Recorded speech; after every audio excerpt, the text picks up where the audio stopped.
Welcome to this video. Look around your room right now. You have electricity. Maybe you're holding a phone. Maybe you're sitting under a fan or in an air-conditioned place. Now imagine this.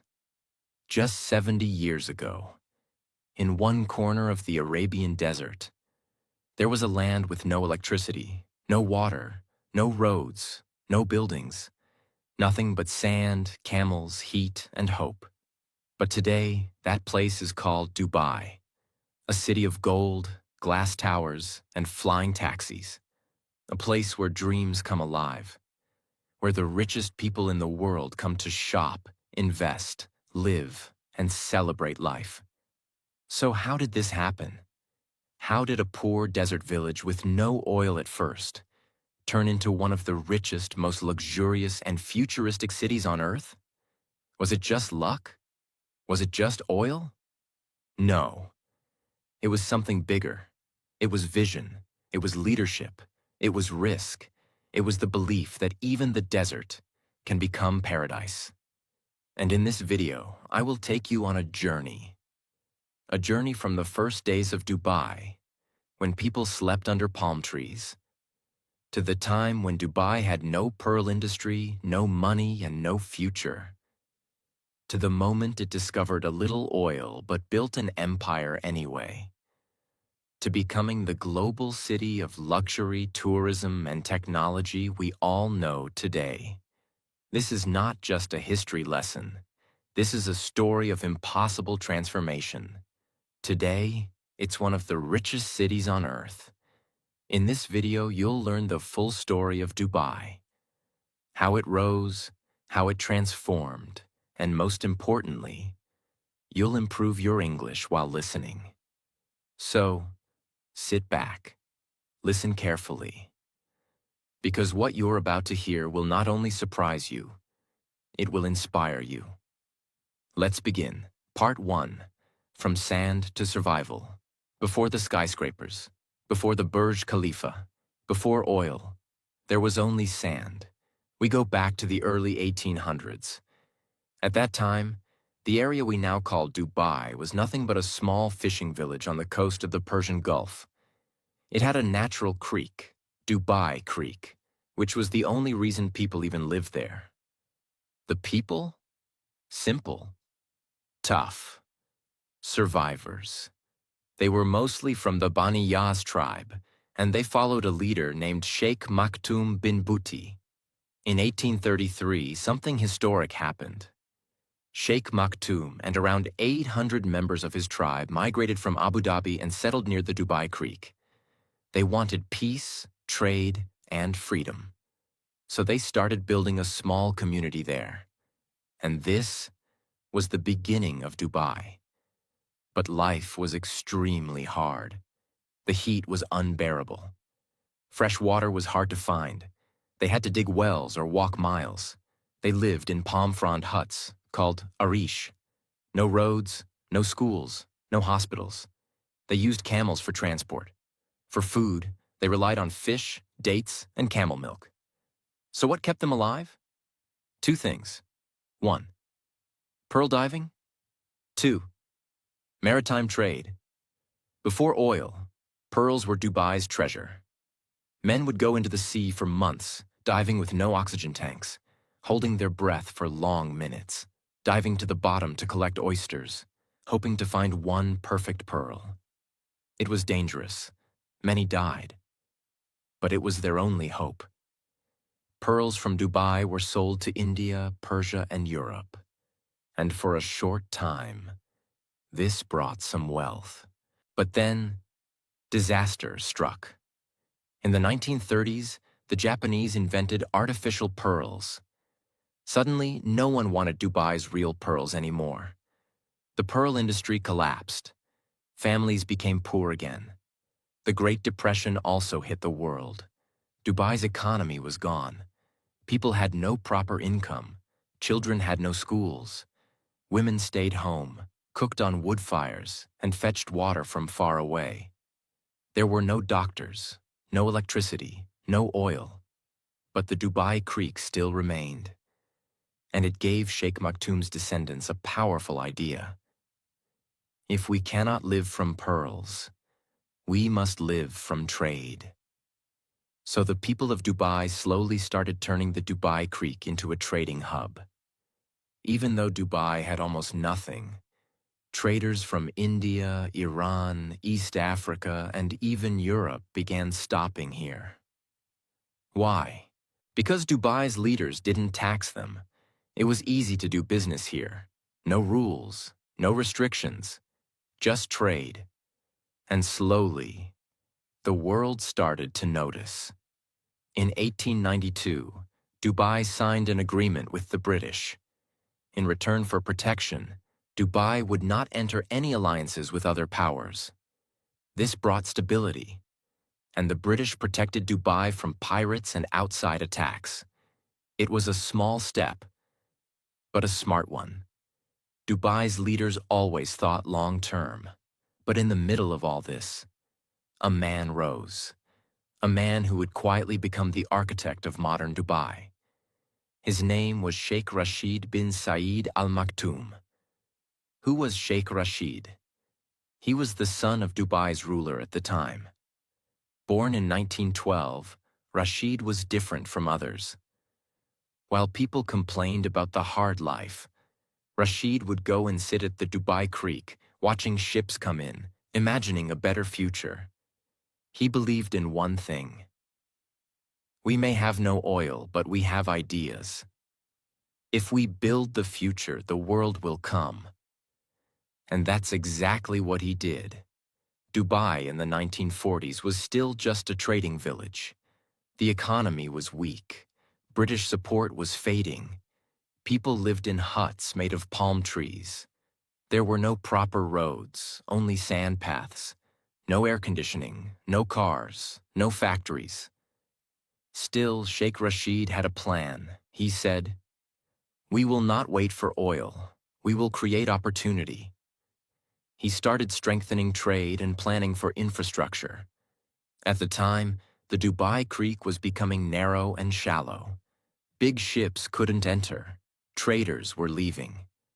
Everyone said, "Let it be. We have no money to fix it."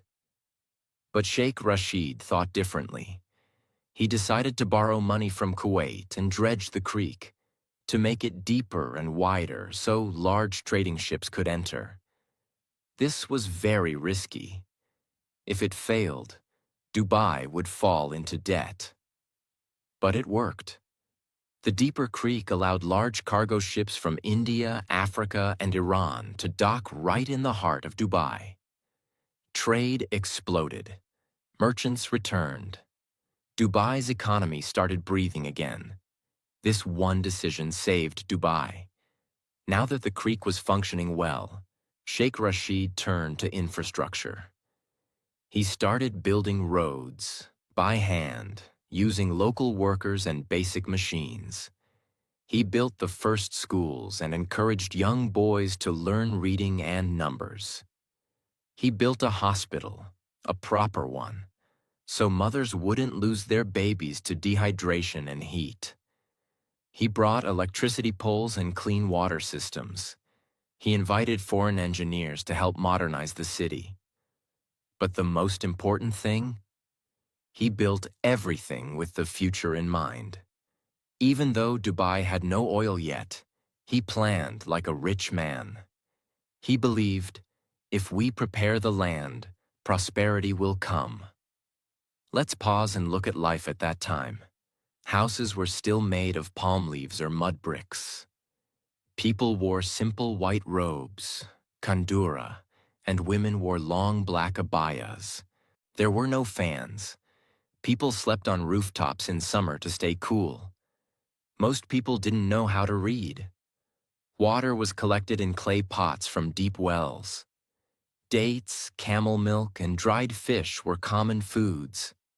Social life revolved around mosques, markets, and majlis, gathering rooms where men sat and discussed. And yet, people were happy. They had hope, because they saw that their leader was building something greater. Finally, In 1966, after years of struggle, oil was discovered in a field called Fateh Oil Field, off the coast of Dubai. But here's the twist. Dubai didn't have a lot of oil, not like Abu Dhabi. Other emirates laughed. They said, "Dubai has only a few drops. What will you do with it?" But Sheikh Rashid was ready. He used that limited oil money not for luxury, but for vision. What did he build with oil money? Port Rashid, started in 1967, a modern deep-water port, allowed container ships to arrive, made Dubai a global shipping hub. Maktoum Bridge, opened 1963, the first bridge over Dubai Creek, connected both sides of the city. Deira and Bur Dubai, symbolized unity and expansion. Airport expansion, built the Dubai International Airport, brought tourists and businesses from around the world. Housing projects, built modern houses for citizens, introduced concrete buildings instead of mud homes. Schools, mosques, hospitals, roads, focused on human development. Built more schools, including ones for girls. Opened modern hospitals and maternity care. He didn't waste money on palaces or gold. He invested it back into the people in the city. Part 2. The Rise of a Vision. The year was 1971. A major moment in Middle Eastern history was about to take place. A decision that would shape not just Dubai's future, but the entire Gulf. For centuries, the region was known as the Trucial States, protected by Britain. But now, Britain was withdrawing. Sheikh Rashid of Dubai and Sheikh Zayed of Abu Dhabi met many times in secret. They agreed, if we want peace and progress, we must unite. And so, on December 2nd, 1971, a miracle happened. 7 emirates came together to form the United Arab Emirates, UAE. They were 1. Abu Dhabi, 2nd Dubai, 3. Sharjah, Port Ajman, 5th, Al Quwain, 6. Fujairah, 7. Ras Al Khaimah joined in 1972. Abu Dhabi became the capital, but Dubai became the engine of innovation and business. Each emirate had freedom, but they worked under one flag, one president, one nation. This partnership was powerful. Sheikh Zayed focused on using oil wealth from Abu Dhabi to develop the country. Sheikh Rashid focused on non-oil economy to future-proof Dubai. Together they agreed to build highways between cities, share resources, open the country to the world. And that's when the real rise of Dubai began. Sheikh Rashid knew that oil would not last forever. So he launched one of the largest engineering projects in the Arab world. Jebel Ali Port, 35 kilometers from central Dubai, was built in the middle of nowhere. People laughed. They said, "Why are you building a giant port in the desert? Ships won't come." But he had a vision. He said, "We are not building for today. We are building for the next 50 years. The port became the largest man-made harbor in the world. Connected to an industrial zone, it allowed ships from around the world to unload goods, factories to operate tax-free, products to be shipped across the globe. It created thousands of jobs, billions in trade, and became the foundation of Dubai's logistics empire. The birth of the Free Zone Revolution, 1985. This was another genius move. Sheikh Rashid's son, Sheikh Mohammed bin Rashid Al Maktoum, came forward with a bold idea. What if we let foreigners own companies 100%, tax-free, in special zones? And so was born JAFZA, Jebel Ali Free Zone Authority, the first free trade zone in the UAE. Features: no corporate tax, no import-export tax, 100% foreign ownership, easy visa processing, world-class infrastructure. Result? Thousands of global companies came: Pepsi, Nestle, Samsung, LG, Sony, Unilever. This move transformed Dubai into the business capital of the Middle East. Dubai had already built a decent airport. But in 1985, Sheikh Mohammed launched something that would shock the world. A new airline, Emirates Airlines, with just 2 aircraft. The goal? To make Dubai a global aviation hub. Again, people laughed. They said, "You're starting an airline with 2 planes? Are you serious?" But he believed in long-term thinking. They made a rule. No government interference. The airline must be profitable on its own. And it worked. They offered better service, better food, and more comfort. Soon, Emirates was flying to London, Mumbai, Cairo, and beyond.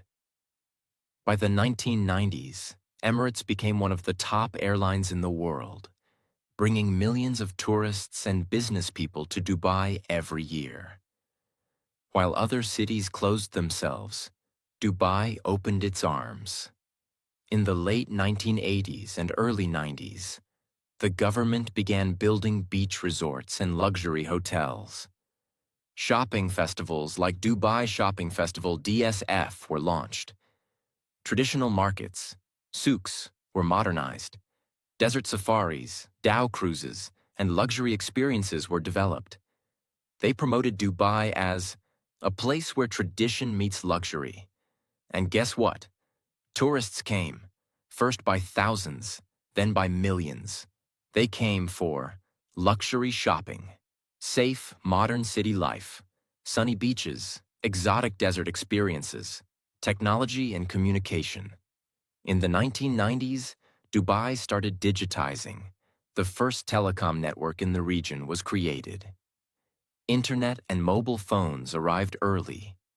ATMs, credit card machines, and online services were introduced faster than neighboring countries. Dubai wasn't just modern in buildings.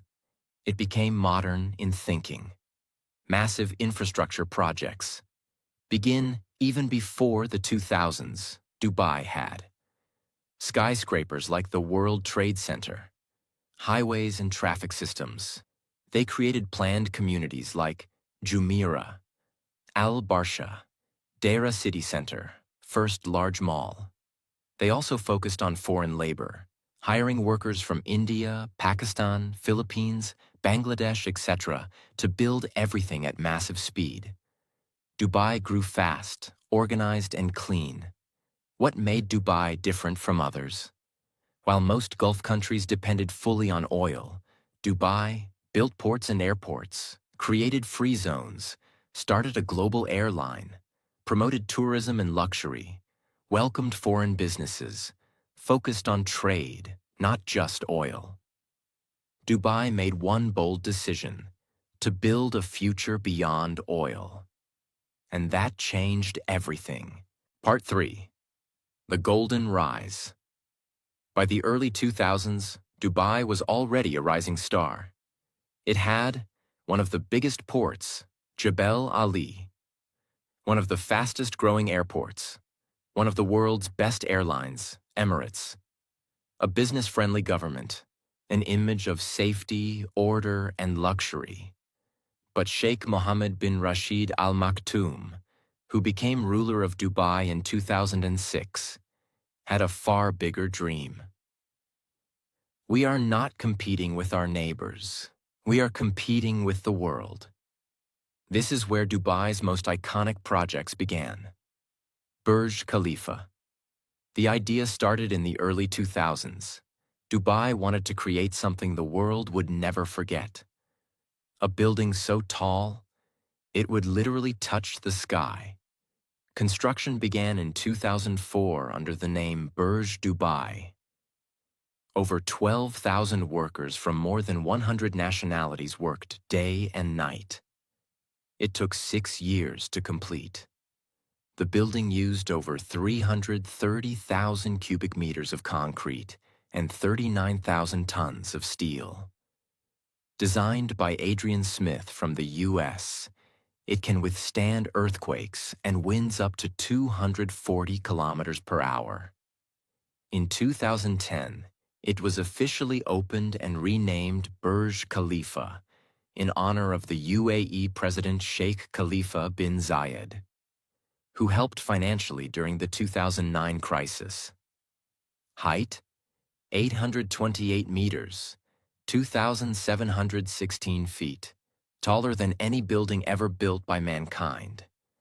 It has 163 floors, a hotel by Armani, residential apartments, corporate offices, world's highest observation deck, world's fastest elevators, 10 meters per second.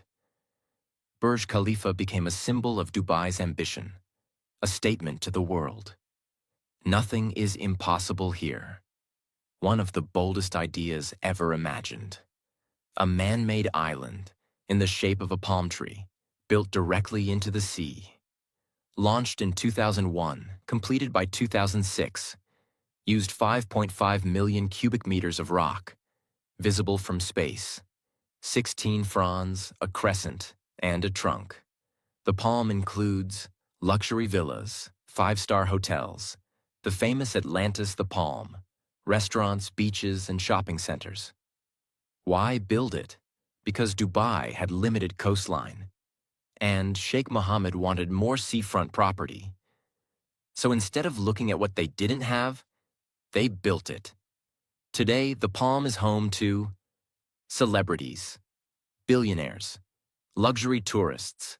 Dubai didn't just build land, it created value out of water. Dubai Mall, opened in 2008, right next to Burj Khalifa. It is the largest mall in the world by total area. It has over 1,200 shops, an indoor aquarium with sharks and rays, a giant ice rink, a VR park, the world-famous Dubai Fountain. Over 80 million people visit every year, more than any other place on Earth. Dubai Mall isn't just a shopping place, it's a city within a city. Luxury, entertainment, food, technology, all in one. This made Dubai the shopping capital of the world. Dubai Metro. Launched in 2009, it became the first driverless metro in the Arab world. Clean, fast, efficient. Runs on electricity. Connects major landmarks and business centers. Designed for comfort and safety. Air-conditioned bridges, smart cards. It gave Dubai a world-class public transport system. Tourists and locals could now move across the city without a car. Real estate boom. 2002 to 2008. One of the most important turning points in Dubai's modern story. In 2002, Dubai passed a law allowing foreigners to buy property. This changed everything. Suddenly, people from UK, Russia, India, China, Pakistan, Europe started buying apartments and villas in Dubai. Developers like Emaar, Nakheel, Damak launched mega projects like Downtown Dubai, Dubai Marina, Jumeirah Lakes Towers, Business Bay, Jumeirah Village Circle, Arabian Ranches. Everywhere you looked, there were cranes, construction, skyscrapers rising. Dubai became the fastest-growing city in the world. But in 2008, the world changed. The world economy collapsed. Real estate prices in Dubai fell by 50 to 60%. Projects were paused. Investors ran. Some developers disappeared. It was Dubai's darkest financial moment. But Sheikh Mohammed stood strong. Abu Dhabi supported Dubai with a $10 billion bailout, and in return, Burj Dubai was renamed Burj Khalifa in honor of their help. Dubai didn't break. It adapted.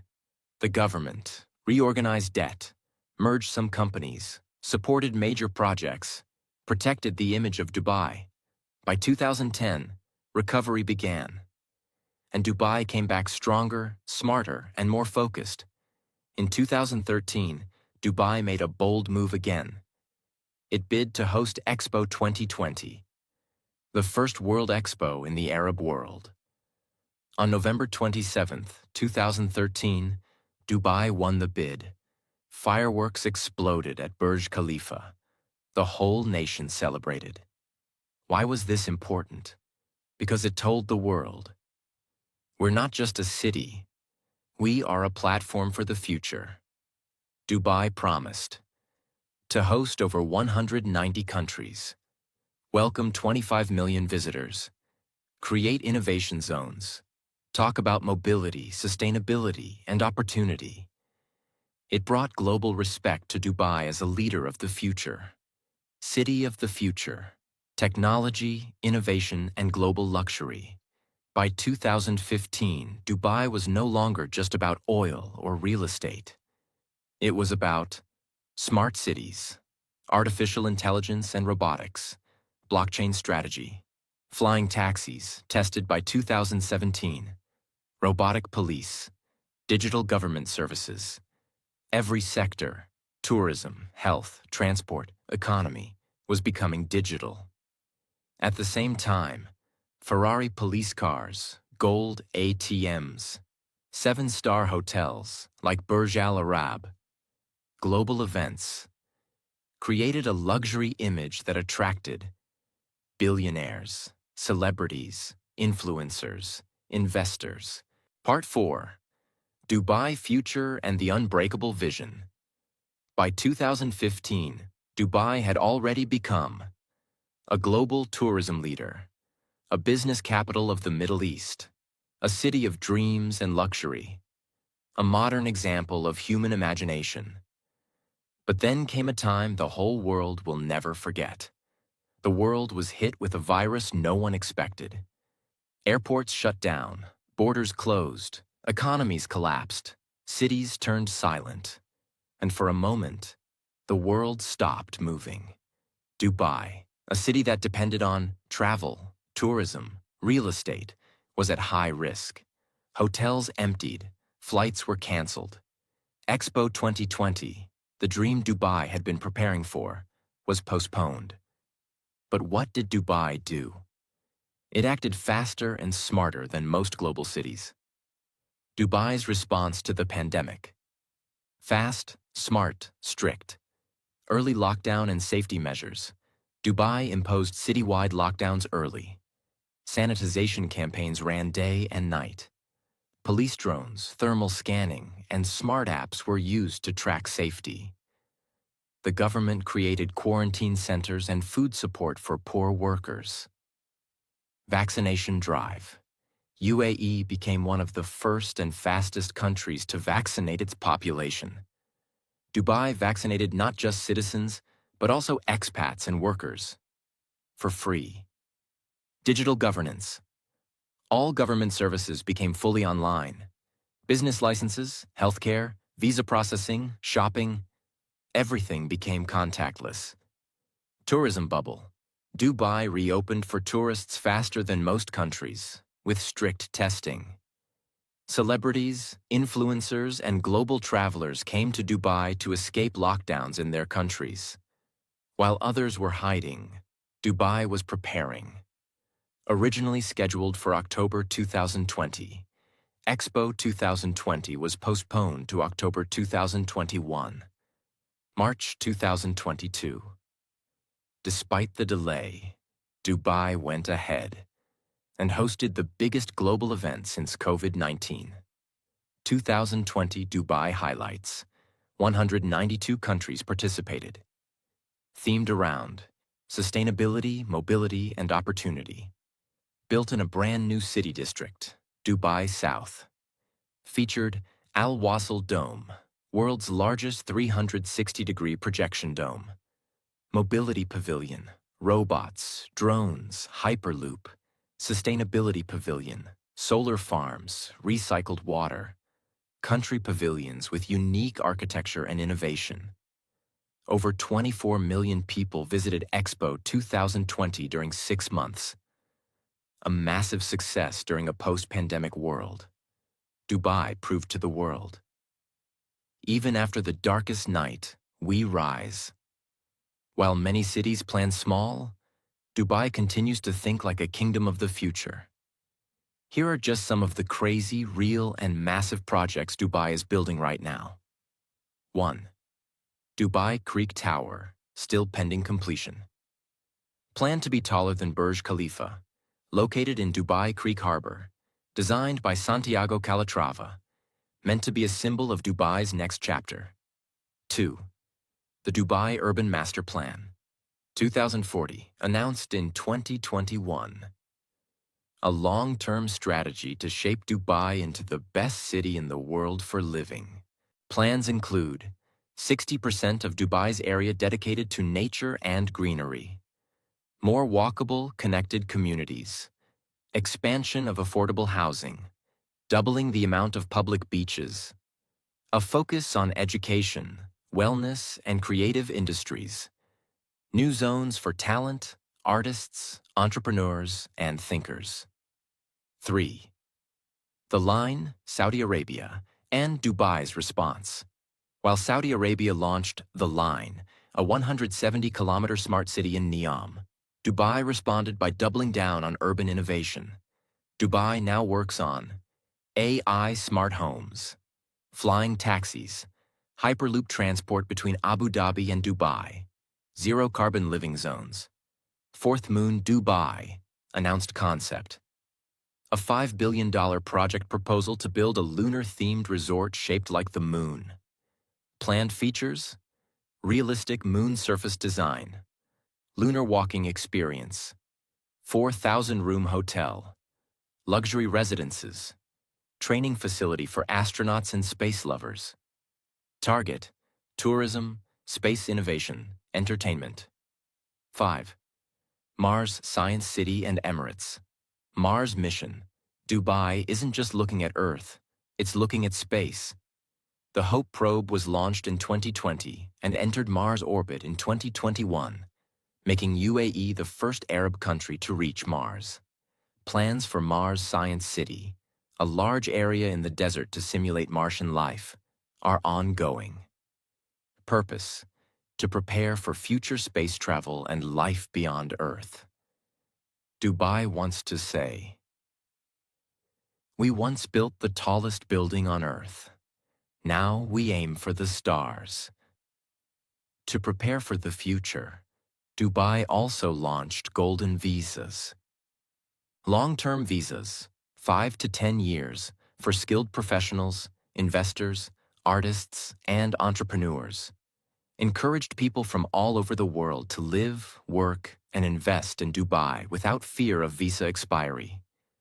This turned Dubai into a safe haven for digital nomads, tech founders, billionaires, YouTubers, influencers, creators, doctors, teachers, students. Dubai today, the most diverse city on Earth. Dubai has more than 200 nationalities living in harmony. Crime rate near zero. World's best airlines. World's most luxurious hotels. World-class schools and hospitals. Year-round events, festivals, and expos. No income tax, no chaos, no disorder, just vision and progress. Dubai is no longer just a city. It is a global brand. It sells dreams, luxury, hope, possibility, futurism. Let's pause and look back. This land was once nothing but sand, heat, hardship, camels and palm huts, no water, no buildings, no hope. But through bold leadership, clear vision, massive risk-taking, unbreakable belief, Dubai became one of the greatest cities in human history. This is not just a story of buildings and malls. This is a story of belief when no one believed, building when no one had money, rising when everyone expected failure.